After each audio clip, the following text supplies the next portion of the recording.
know what the experts are telling you. Balo TV Malaysia. Datuk Seri Ismail Sabri yang juga Menteri Pertahanan berkata penguatkuasaan dilakukan pihak polis dibantu anggota tentera, rela, Angkatan Pertahanan Awam serta penguatkuasa pihak berkuasa tempatan PBT. Langkah itu bagi menguatkuasakan dengan tegas peraturan untuk mengekang penularan wabak COVID-19. Pihaknya mendapati orang ramai di beberapa kawasan tertumpu di pasar pagi dan pasar raya dalam keadaan bersesak sehingga boleh menggagalkan misi kawalan pergerakan.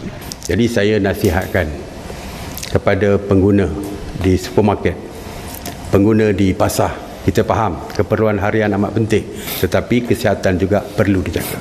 Tolong renggangkan. Dan untuk itu, kita telah pun bersetuju supaya pihak polis dan pihak tentera untuk berada di kawasan pasar dan juga di kawasan supermarket. Akan dibantu oleh pihak berkuasa tempatan. Ujarnya, pihak polis akan mewujudkan satu pasukan petugas khas bersama ATM selain Majlis Keselamatan Negeri juga sudah digerakkan untuk memantau setiap daerah.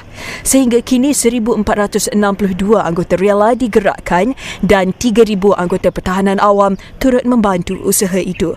Datuk Seri Ismail tidak menolak kemungkinan fasa nasihat yang dilaksanakan kini boleh berubah kepada tindakan lebih tegas. Lebih 500 anggota tentera dikerah bagi membantu polis kontijen Selangor dalam menguatkuasakan perintah kawalan pergerakan bermula hari ini. Menurut Panglima Brigade ke-11 Infanteri Malaysia, Brigadier General Nur Shah Maktab, semua pegawai dan anggota terbabit daripada ketiga-tiga cabang perkhidmatan ATM iaitu darat, laut dan udara. Tambah beliau, kesemua mereka akan ditempatkan di 16 ibu pejabat polis daerah seluruh Selangor dalam membantu melaksanakan penugasan sekatan jalan raya dan rondaan sepanjang tempoh pelaksanaan perintah kawalan pergerakan. Secara keseluruhannya lebih kurang 500 lebih lah ya, 540 begitu yang akan terlibat sehingga 31 hari bulan nanti. Kita ingin menyampaikan hasratlah kepada rakyat supaya patuhi perintah kawalan pergerakan ini dengan sebaik mungkinlah.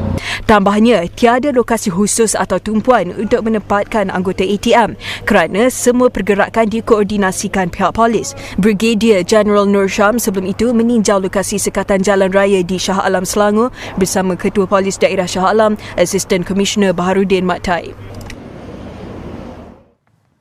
Di Pulau Pinang, penyertaan ATM dalam penguatkuasaan perintah kawalan pergerakan dijangka mengurangkan bilangan orang awam yang masih gemar merayau di luar. Ketua Polis Daerah Timur Laut ACP Sofian Santung berkata, rondaan dan pemeriksaan yang lebih kerap dapat menghindari penduduk ke tempat awam.